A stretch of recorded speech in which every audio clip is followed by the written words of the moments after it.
We asked our viewers to submit questions for tonight's debate. Frank McCaffrey is standing by with one of their questions, and it was, in fact, the most asked question we received. Frank?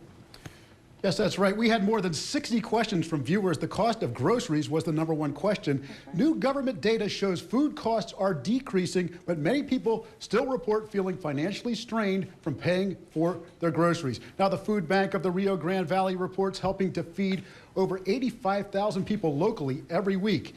Eddie from McAllen asks, what would you do to bring down the cost of food? Thank you, Frank. Ms. Flores, you have 60 seconds. Again, we have to reduce spending. We have to stop the overspending and the printing. We're printing trillions and trillions of dollars, and that is devaluating the dollar. We need to focus on being more energy independent. We need to drill, and that is going to bring the cost down. But again, we have to stop sending billions of dollars abroad that we don't have while the American people here are living paycheck to paycheck. I find it a huge disrespect for our government to constantly send trillions of dollars abroad while the American people here are living paycheck to paycheck. So I believe that if we put Washington on a budget, just like we're all on a budget, I believe that that is going to reduce the cost of everything.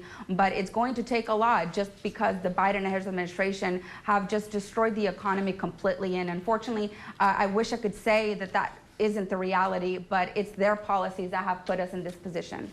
Mr. Gonzalez, same question to you. What would you do to bring down the cost of food? You have 60 seconds. Actually, the dollar didn't devaluate. It's actually appreciated over the last 7 or 8 years. Somebody should fact check that. What we need to do is produce more food and hold these grocers responsible and producers responsible that are price gouging. There's no longer the supply line issues that we had a few years ago. And the federal government and state governments around the country and the Federal Trade Commission needs to go after this abusive behavior that continues to take advantage of the American people. It's that simple. These are proven facts. Economists are saying this across the board. Democrats and Republicans both agree on this issue. I'm surprised to hear these kind of words from this woman.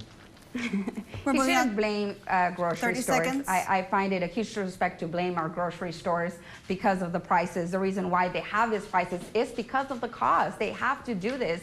You're responsible for this. It's a supply line issue. It's the Biden administration, the Harris administration that have caused all this.